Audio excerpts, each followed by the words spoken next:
Praise the Lord, जय मसीह की सबको। अगर आप चाहते हैं कि आपका प्रार्थना सुनी जाए तो आज का वचन आपके लिए है। जॉन 15:7 में लिखा है, यदि तुम मुझ में बने रहो और मेरा वचन तुम में बना रहे तो जो चाहो मांगो वह तुम्हारे लिए हो जाएगा।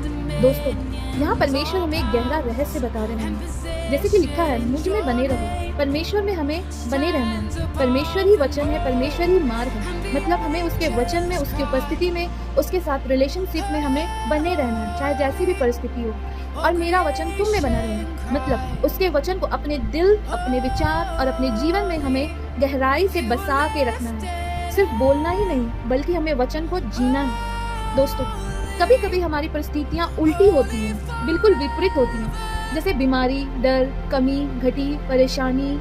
लेकिन वचन क्या कहता है इन सबों के ऊपर? कि हम चंगे हो चुके हैं। यहोवा हमारी सारी जरूरतों को अपनी महिमा और धन के अनुसार पूरा करता है। हमें डरना नहीं है, क्योंकि वो हमें अपने दाहिने हाथ से संभाले हुए है। ठीक है, वो सारी आशीषें जो जीवन और भक्ति से संबंधित है वो हमें दे चुका है, और वो हमारे अंदर रहता भी है। हम अकेले नहीं हैं, परमेश्वर हमारे साथ है।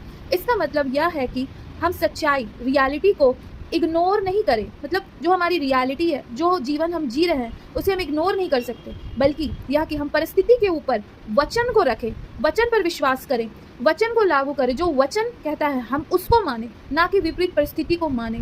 जब हम परिस्थिति देखकर वचन छोड़ देते हैं दोस्तों, तो हमारा विश्वास कमज़ोर पड़ जाता है। लेकिन जब हम हर हाल में वचन पर टिके रहते हैं, वचन को बोलते हैं, वचन को जीते हैं, वचन को एकदम दृढ़ता से पकड़े रहते हैं। एक लाइन है, परसिस्टेंट फेथ, ये वर्ड, इसको लागू करते हैं, परसिस्टेंटली, कंसिस्टेंटली हम वचन पर टिके रहते हैं, तब वह वचन हमारे जीवन में काम करने लगता है। और याद रखें दोस्तों, निश्चय परिस्थिति बदलती रहती है, वो उतार चढ़ाव आती है, लेकिन जो वचन है वो कभी नहीं बदलता। वचन स्थिर है, अविनाशी है, जो कभी नष्ट नहीं हो सकता और कभी नहीं बदलता, और वो हमारी परिस्थिति को बदलता है। इसलिए हमें वचन में ही टिके रहना है, उसी को अपना खाना पीना और घर बनाना है और विश्वास करना है ना। तो आइए हम एक साथ अंगीकार करते हैं कि मैं परमेश्वर में बनी हुई हूँ, बना हुआ हूँ, और उसका वचन मुझ में जीवित है, और मैं वचन में स्थिर हूँ। मेरी प्रार्थना सामर्थी है, और परमेश्वर मेरे जीवन में कार्य कर रहा है। यीशु मसीह के नाम में आमीन।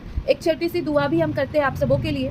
हे पिता परमेश्वर, हमें सामर्थ्य दे कि हम हर एक परिस्थिति में तेरे वचन में बने रहे, और हमारा विश्वास मजबूत और दृढ़ हो, और हमारे जीवन में अपने वचनों को आप पूरा करें। यीशु मसीह के नाम में आप सबों को आशीष मिले। जय मसीह की। Praise the Lord. God bless you.